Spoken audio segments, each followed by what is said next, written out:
अस्सलाम वालेकुम। मलिक फ़याद निज़ामी एडवोकेट आपके साथ हाजिर खिदमत हूं। हम पढ़ रहे हैं स्पेसिफिक रिलीफ एक्ट 1877।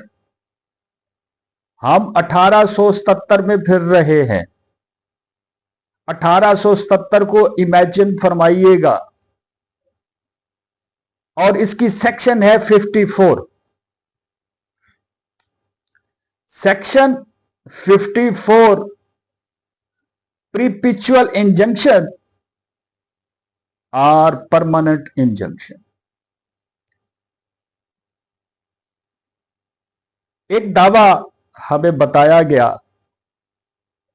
दावा हुक्म इम्तनाई दवामी। दावा हुक्म इम्तनाई दवामी किस सूरत में होता है? दावा हुक्म इम्तनाई दवामी दायर होता है अगर आपका टाइटल डिस्प्यूटेड ना हो। अब यह भी एक आर्गुएबल इशू है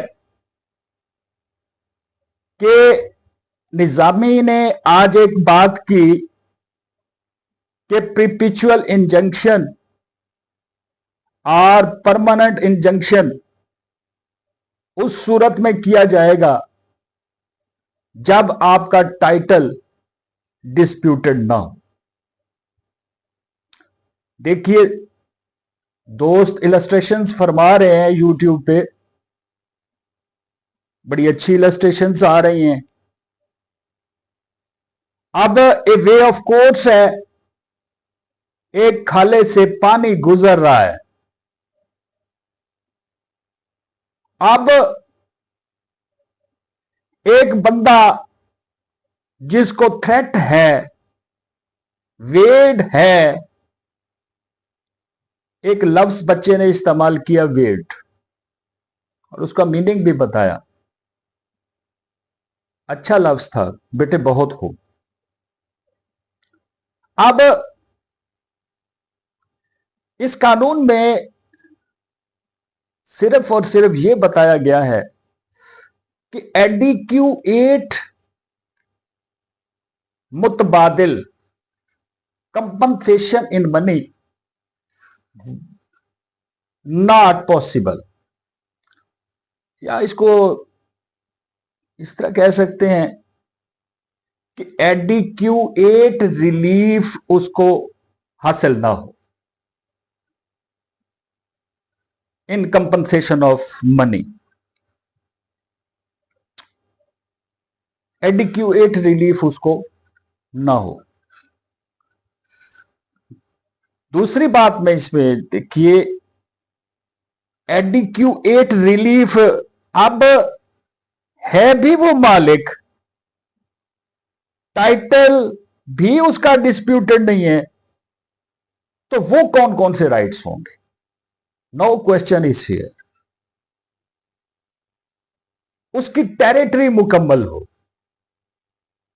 मतलब वो जितनी जायदाद का मालिक हो उतनी जायदाद उसके पास मौजूद हो।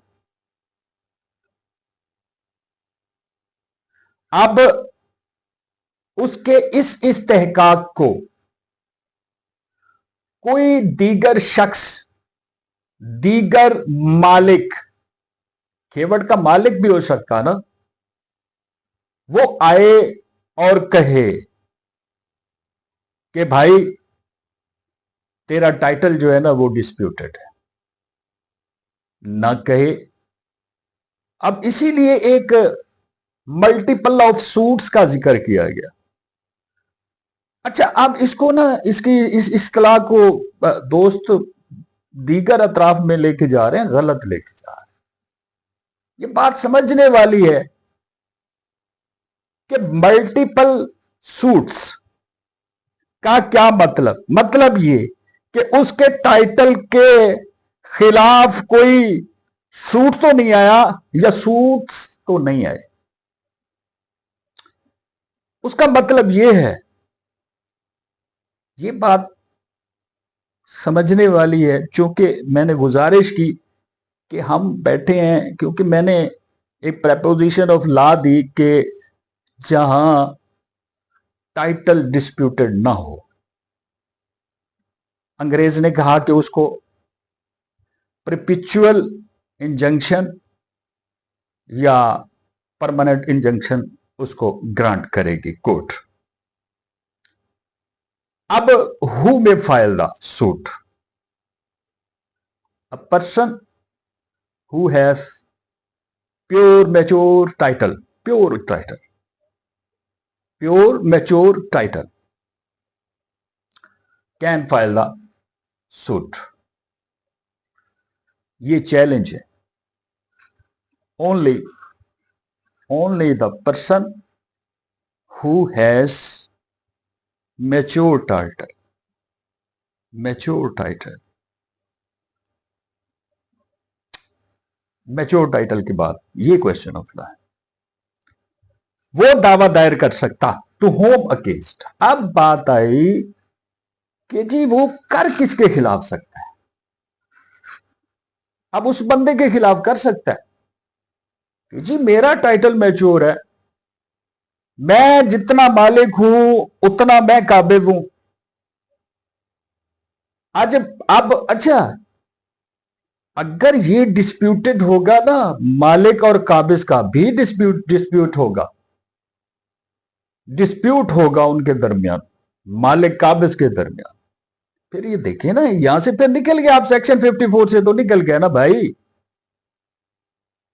अब section 54 challenge from me, from this side, from Malik Fayaz Nizami advocate to all my friends, to all my friends, कि 54 ओनली वो बंदा दायर कर सकता जिसका टाइटल मैच्योर होगा।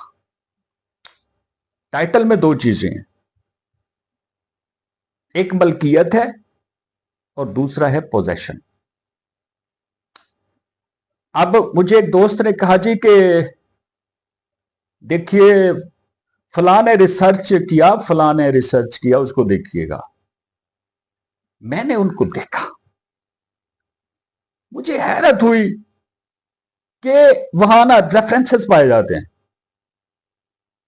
जी, फलां ने ये कहा, फलां ने ये कहा, फलां ऑनरेबल सुप्रीम कोर्ट ने ये कहा, फलां ऑनरेबल हाई कोर्ट्स। अच्छा, अब ये दो हाई कोर्ट्स की बात इंडिया और पाकिस्तान की कर रहा हूं। हम जितने भी वकला दोस्त हैं, मैं सच कह रहा हूं आपको, हम इंडियन कोर्ट्स के इंडियन फैसलों को बहुत पसंद करते हैं।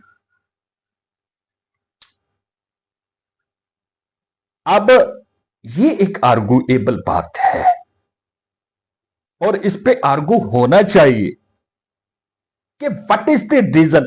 एक कॉन्फ्रेंस रखें और उसमें ये डिस्कस करें कि भाई वो कौन सी वजूहात है, मुझे वहां शामिल करें, उस कॉन्फ्रेंस में मुझे बिठाएं, निजामी बताएगा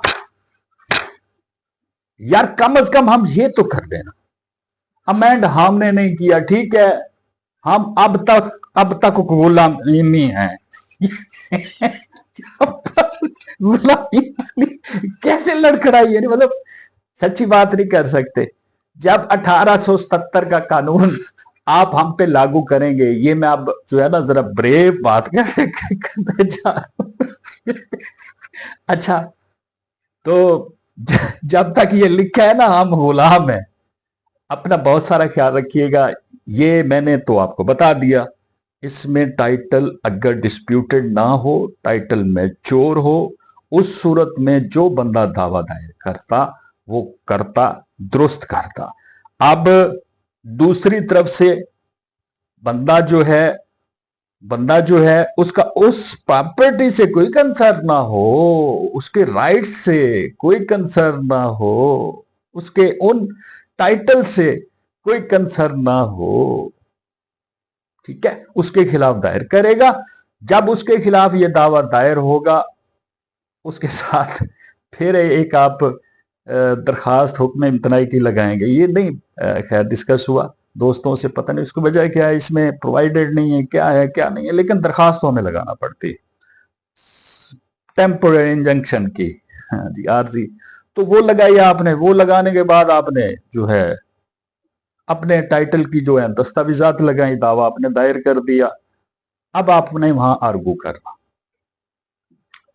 इंटरम रिलीफ पे करेंगे ना, तो ये भी देखना पड़ेगा कि इसमें इंटरम रिलीफ किसी ने भी डिस्कस नहीं किया, उसकी वजह क्या है।